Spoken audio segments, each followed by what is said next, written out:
Alrighty, we should be live. What's going on, everybody? My name is Professor Palmer, with an underscore in between there.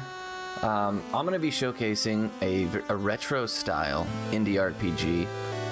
Real small-time indie studio put this game together. It's a dope game. It's really neat. Hopefully you guys like it. It's very Dragon Quest, like the original Dragon Warrior era. And I'm happy to show it to you, so we'll go ahead and we're only doing Carlton % now, which is one of the two characters in this game, and I'll kind of touch on that as we get started. But first, big shouts to my boy Pete Dorr with that res run. The man is equally good looking as he is talented, so show him some love for sure. But alrighty, we're about to get started. I'll go ahead and start the timer in 3, 2, 1, and we select Carlton here. Alright, so this game, Pillars of Dust, is an indie game created by a company called Retro Games, with publishing done by Something Classic. Sorry, I was looking at my OBS. And now this game works in two different ways. There are two characters, one Carlton, one Greg, and each one of them is on their own epic quest. So Carlton is kind of like the prince, and Greg is like the pauper. So Carlton is he's legit a prince. And their stories both go different ways, and then in the end meet together. You know, spoiler alert. However, doing a run of the entire game is pretty unsafe, marathon-wise, just because of how risky the RNG is. So we'll be doing Carlton. I feel like Carlton is probably the most fun run to watch, so we're just gonna do his leg. And by being able to do just Carlton's chunk of the game, it adds a lot of really cool value, because we can ignore, like, the way that it would work is Greg and Carlton together, they would have to, like, the areas that they travel to and stuff, they intertwine. So if you pick up all the good loot on one character, you're obviously starving the other character, you know? But by doing just one character's chapter, Carlton % like we're doing, it allows us to just go for it and have a good time, you know? We're going to pick up all the busted stuff, fight all of the easiest bosses we can when it comes to optional bosses and things like that. Oh man, if you guys like, this is a super silly game. It doesn't take itself seriously. If you like this character design, wait till we get to the dragon. He's super funny. I can't wait to show you guys that one. But we got a little bit of time here. This is gonna be the prologue. There's 4 chapters in each of the well, technically 5, but 4 chapters. Prologue, chapter 1, 2, and 3. And then you would do Greg prologue 1, 2, and 3, and then you would together do a 4th or 5th chapter, but chapter 4. We're only going to do up to chapter 3 because you can't do the last one unless you've got both characters completed, and that would not make sense for the category. But right here we're going to get our first ally.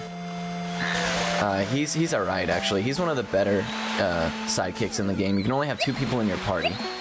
And right here we're going to pick up a pretty good item out of this little box here. You'll notice that any items or any chests and stuff like that have items and lootables and you know, anything in them, pots, bookcases, things like that, they have a slightly different look to them. So barrels and pots, they'll be a different color if they have something inside them, just faintly.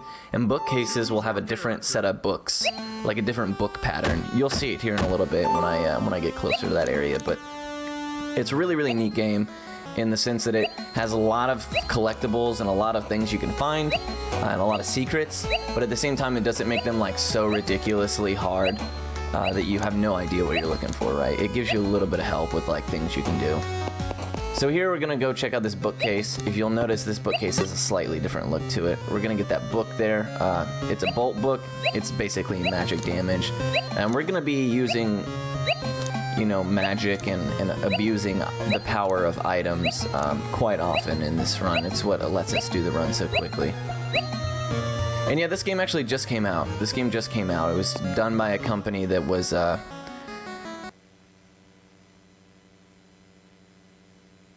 is very retro inspired, and they wanted to make a game that reminded them of, you know, the games they love, so. Yeah, exactly. The soundtrack in this game bumps, the dialogue and character design is very silly. We're gonna take a wide angle here, we don't want to take encounters. So, for instance, if you had done Greg's level first, this guy would not be here because it would be day 2, technically, and this guy would be dead. So, in order to get this very important quest done, where he gives us 2 very strong books, we need to have, do Carlton's leg first. Yeah, this game came out this year. Whoop.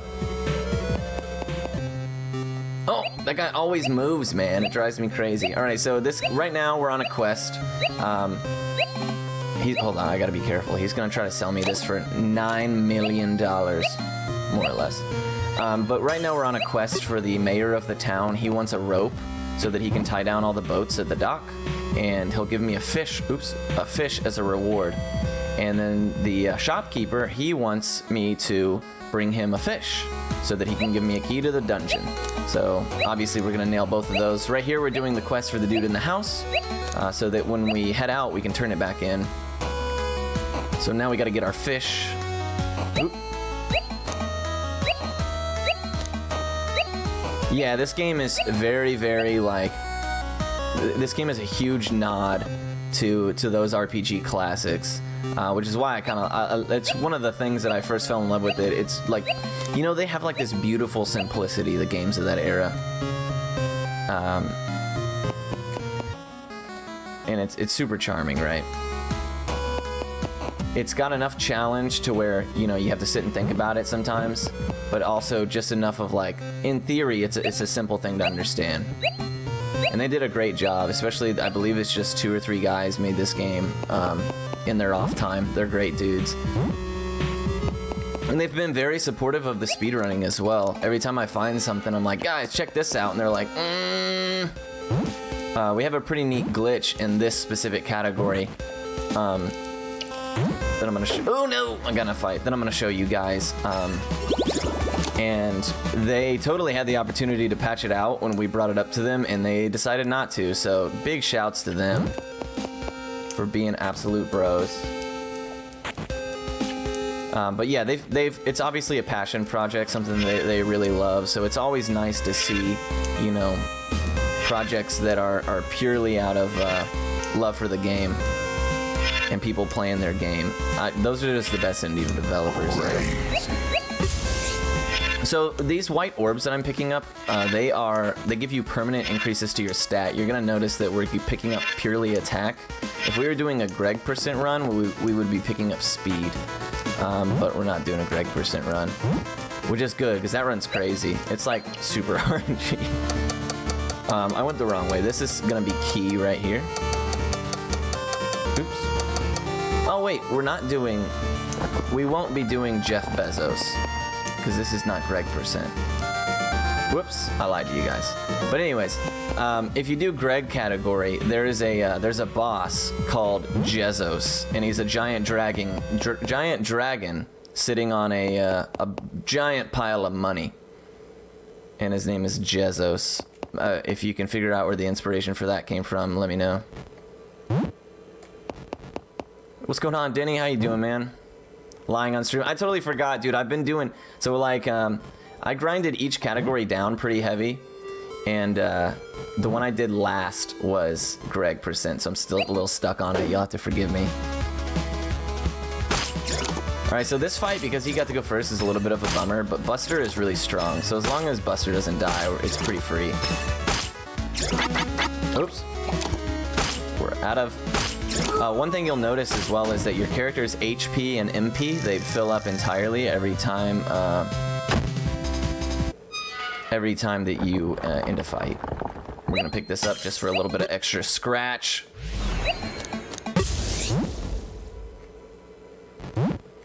Please. Oh, well. Oh. Sometimes I fat finger it. That's my apologies. Well, thank you so much for showing up, Denny, and everybody in chat actually watching this amazing event. I appreciate you guys. You know, it's an awesome little thing you guys got going on here. We're showing off, you know, some things never before seen, some things forgotten. It's just, it's my type of crowd for sure. So now we're actually just backtracking now that we have the key here. We'll pick up both of these just for some extra coin because it's a marathon run, so why not? And now we have to do one of the crazier dungeons in the game, where we go and we have to do a bunch of stuff in order. And I'll tell you a fun little fact. So when I was initially playtesting this game, just like when it came out, they gave me like an early release key.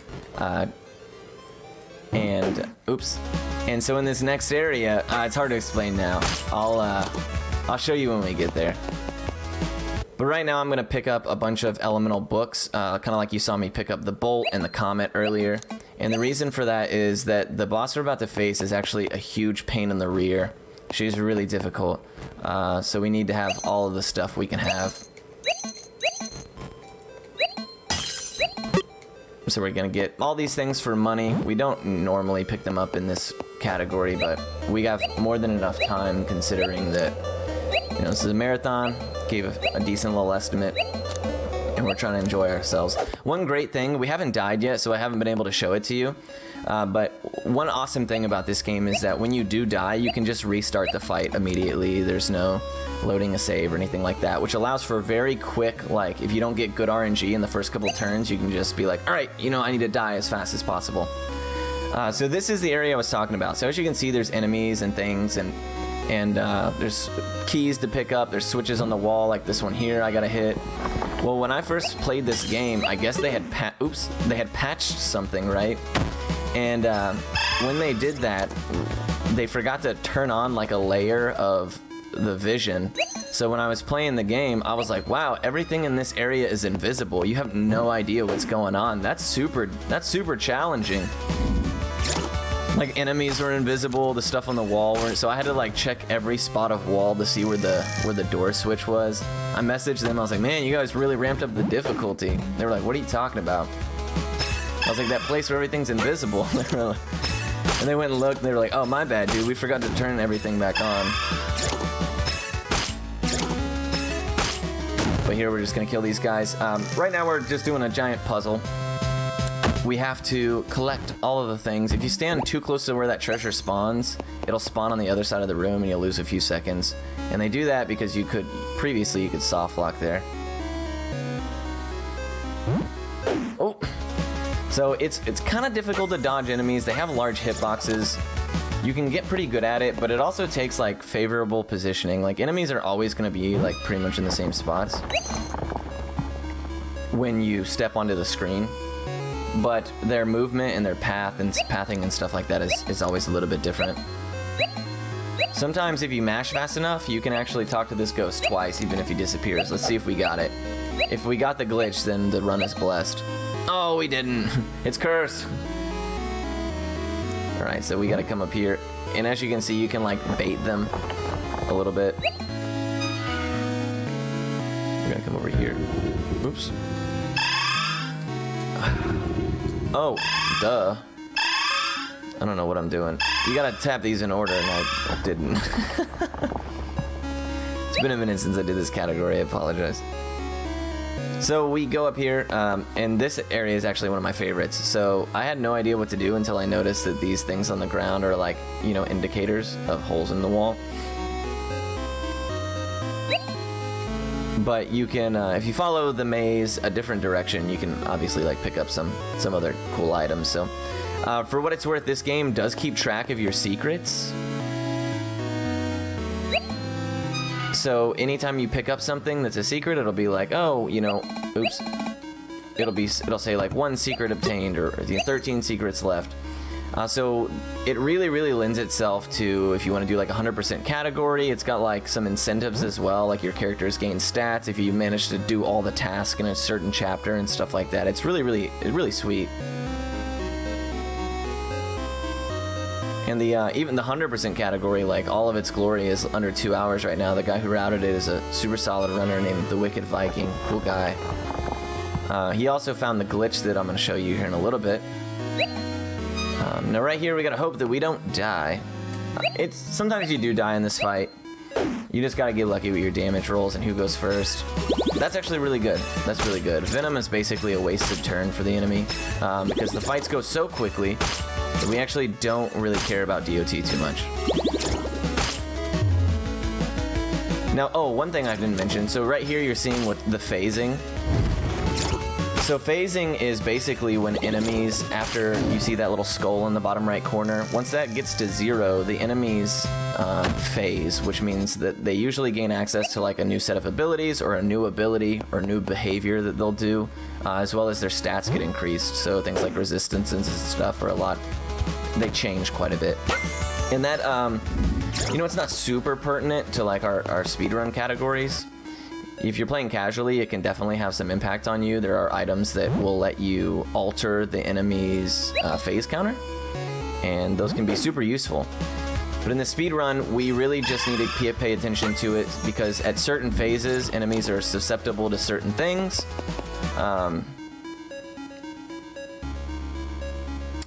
It's pretty neat how they've designed it. It adds like a level of complexity. For instance, like you're gonna see me throw a book called The Ancient Text later on at a guy named well, we're gonna save right here just to be safe. At an enemy at the very end of the game, right? Actually, 2 enemies. But the golem, I throw an ancient text specifically after he's phased, and the reason I do that, let's see if we can get this charm off. Oh, he didn't. Feels bad, man. Feels bad. But the reason that we hold it until that specific point is because he'll like inflict a bunch of damage on himself. I'm actually just gonna lose this fight really quick. I would rather die and not have to use my charm book and save it for later. Yeah, I don't run the 100% category, but it is still a really neat category. So what I'm doing here is I'm dying on purpose, because as you can see, it changes really quickly. Tornado stinks for her to open with, but I would like for Charm to land right away. Hey, there we go. Nice. So she's gonna attack herself and help us out a little bit with this damage here. And then as soon as her charm wears off, I'm going to throw a smoke bomb at her. Smoke powder. Ooh. And then we're gonna start nuking her with these books. Now these books do a ton of damage for early on. They actually do a ton of damage just always, really. But we have to hope that she doesn't... Sometimes, even though she's blinded, she does get lucky. I hope we killed her with this fire. Oh, we did. Nice. Very nice.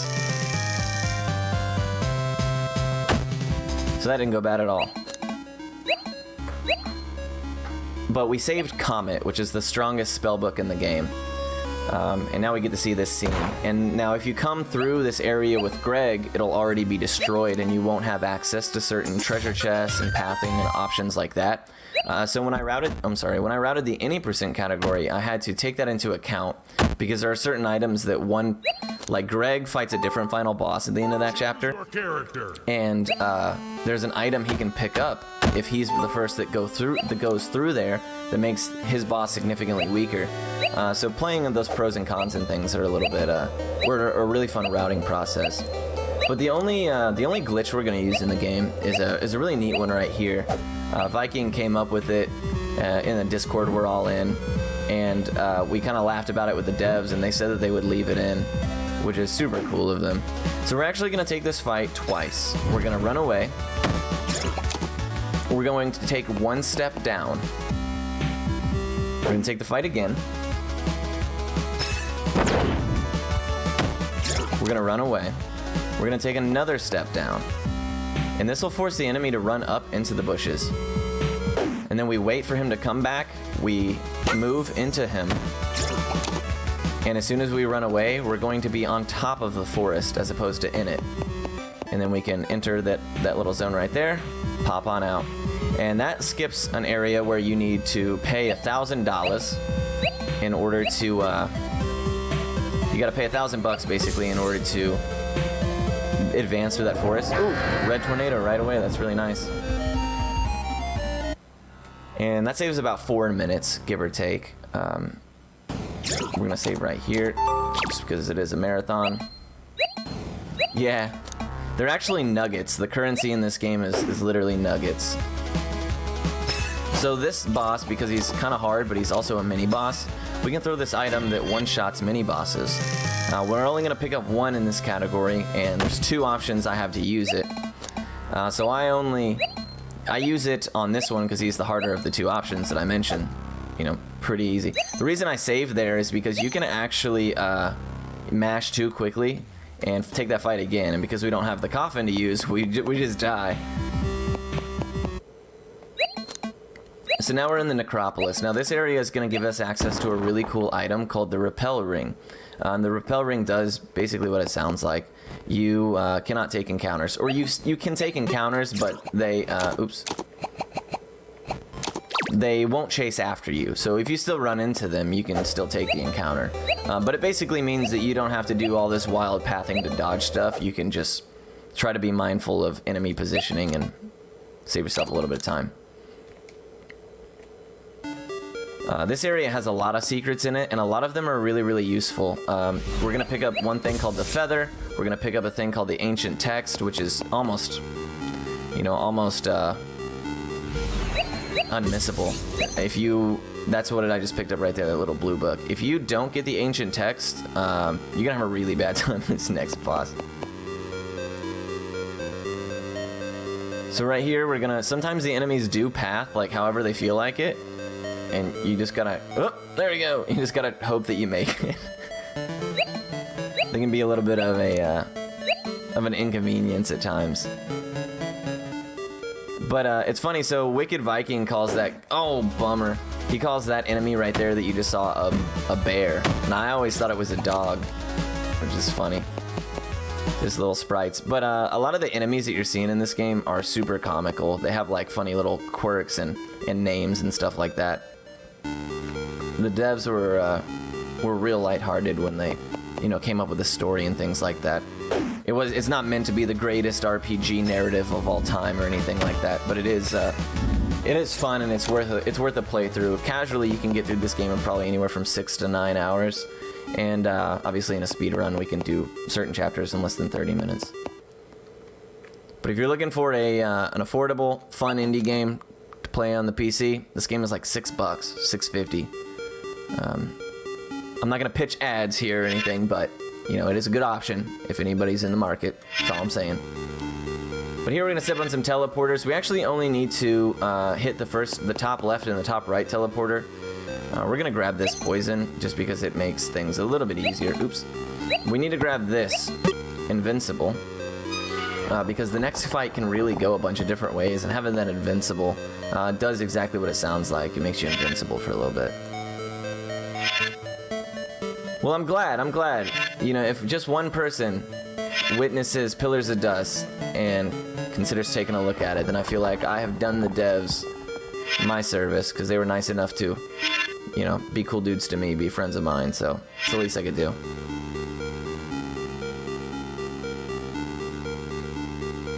Alrighty, so this next area is a pain. So one thing right here, like I mentioned, the enemies can get in your way. Well, there's one enemy that if he tags us, it'll be one of those bat sprites. But there is an enemy that if he does hit us, we pretty much we got like low to save, because it'll just loop us, right? He'll just keep one-shotting us. So I'm gonna make sure that I save right beforehand, just so that we don't get surprised. Yeah, $7. You guys got it right. It's this guy right here. So we'll go ahead and save, just to be safe. And we got right past him anyways, but you can never be too safe in a marathon. That's what I always say. I mean, what's the worst that could happen? We go overestimate, we ruin the whole schedule. Just kidding, guys. I'm just kidding, I swear. So here we're gonna get this guy named Lubber, and the reason we're getting Lubber is because he has the ability to apply bleed. Yeah, the currency is nuggets, for sure. And bleed is very, very important in this fight because this guy is just bulky, man. He's a bulky boy. So first thing we're gonna do is smoke powder and hope that we can. Oh, we got really lucky. We're gonna try to keep Lubber alive as best we can. Once this guy phases, like I mentioned earlier, they do this thing where they phase. Ooh, what's my best option here? I'm sure we'll throw fire. Yikes, that's not excellent. Okay, so we're gonna have to throw this on Lubber so that he survives. Okay, that was a very good decision. We should be alright now. So now we're just gonna go nuke crazy. We might have to do this fight a second time just because of how low HP we are. Nah, we'll be alright. I think we just need to see him cast Berserk. That's it. Or Rage, rather, which is a Berserk style status. Oh my goodness, that is super unfortunate. Alright. Nice!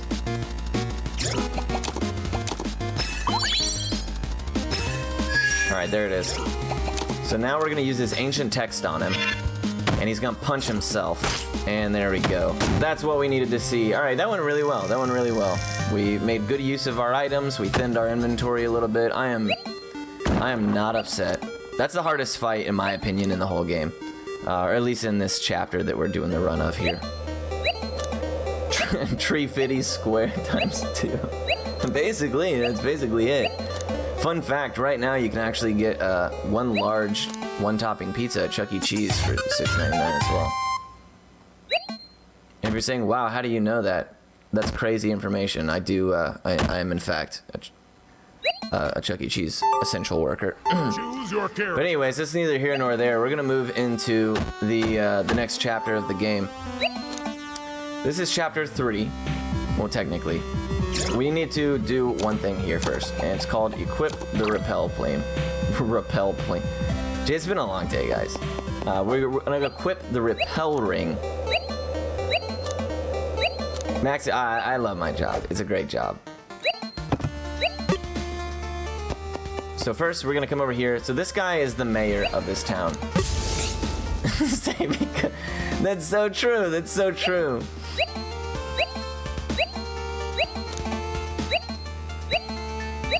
Yeah, so I usually build games and the animatronics and such, but right now I'm just doing whatever they tell me, you know? But anyways, in reference to the game, so what we're gonna do is there's actually kind of a slight puzzle in this. But first I'm gonna sell a bunch of stuff. We don't need this, we don't need that, we don't... Ooh, we need the feather. Don't do that, buddy. Don't need berries, those are for cowards. And we're just gonna buy 3 comets. That's more than enough comets, my goodness.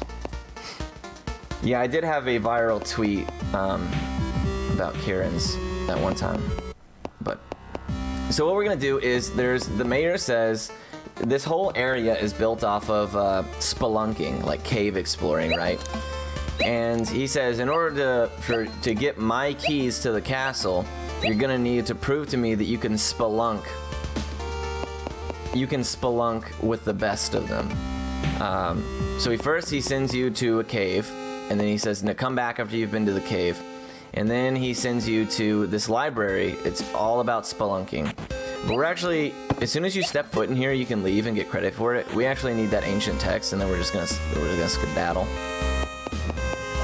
And then we're going to go back to him. Oops. And he's going to say, I need you to, he's going to ask us 3 questions. We'll go to one cave, he'll ask us a question, we go to a cave, he'll ask us a question, we go to the cave.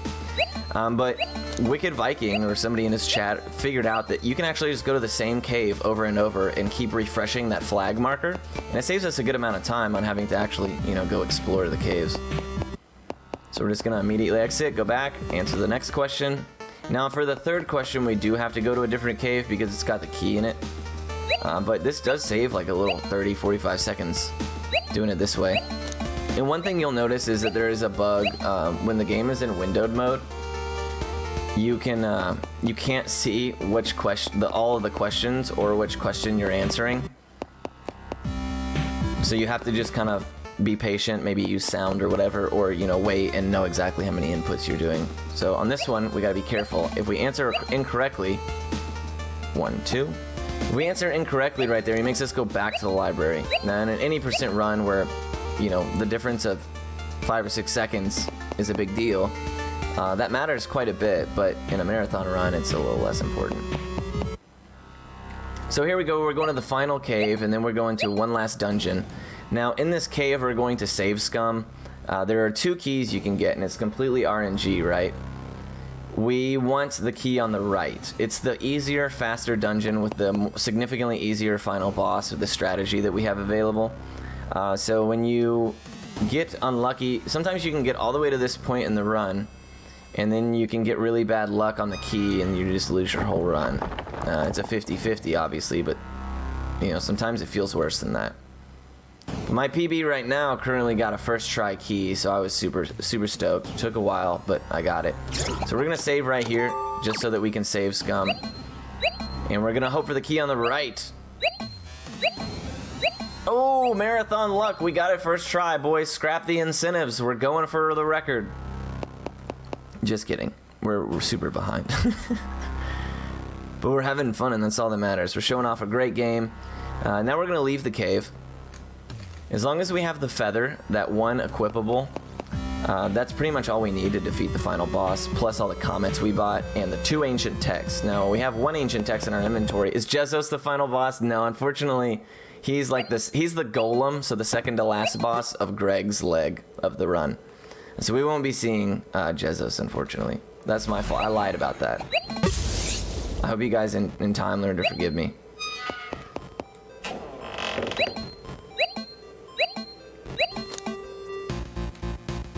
So here we're gonna come up, we gotta go past this skeleton, the Greg leg, exactly. Any percent for this run is super fun as well. It's about an hour and a half. The only issue with it is that it's just not super marathon safe because it relies on a lot of charm. So I figured to display in a marathon this much more safe, consistent, enjoyable little segment that also shows off the only glitch in the game is the best way to do it. So this homeboy right here, we're gonna pass him by, we're gonna come up here, we're gonna get 1 more comet. So usually I do this section with like 1 or 2 comets and a poison, and we have like mad comets. Like 4 or 5, so this should be a really easy boss fight. The music slaps in this zone for sure. So we'll come up here just for safety and get these. I'm getting speed now, as you're noticing. Just because speed is all that really matters in this last fight. Get a little bit HP, gives us some survivability. Chimmy, the fight that we're about to fight, he can open up with an AoE that in the regular route one-shots you because we don't want to blow the few seconds to go and pick up that HP orb. But now we should be able to survive. Any AoE that he opens with. We'll save just to be safe. And ladies and gentlemen, this is going to be the final fight. Time will be not after the fight, but after I step on that teleporter right behind him. So let's enjoy ourselves. Yeah, we are unfortunately can't PB. Oh, that's bad. All right, so we just need to die really quick. There we go. We just gotta hope that he doesn't one-shot one of us. There, perfect. So we're gonna come here and use ancient text. Lubbert is gonna bleed. Then we're gonna comet a whole bunch. Now we have to hope that we get lucky enough that when his charm wears off, he does a single target attack.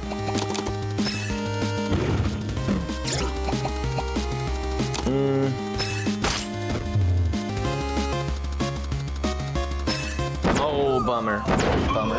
That's alright. We got a couple more minutes to keep trying. And I actually did it out of turn anyway, so let me die. Sometimes damage rolls that get you. But you can see how in a any percent run, when you get all the way to this point, it can be super frustrating when you're just a little bit short. But this is actually a really good spot. We should be able to win this fight no matter what because Carlton is in living range. Even if he gets punched by like a Quake or something like that, he should be totally fine. 68! Oh no, what have I done? The estimate.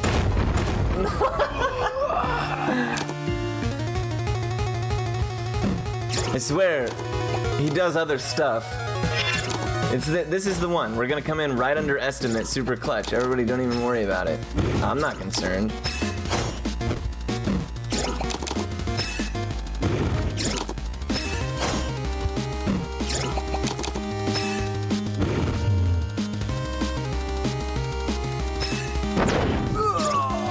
I told you guys, and you didn't believe me. Easy. First try. Don't let anybody ever tell you different. Yeah, usually I do it with 2 comments and I'm poisoned. Alrighty, time is coming up once we step on this little portal. Boom, ladies and gentlemen. Oh, I didn't stop it. That is time.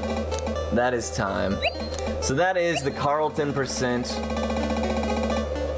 That is the Carlton percent speed run of Pillars of Dust. A great indie title available on Steam. Check it out.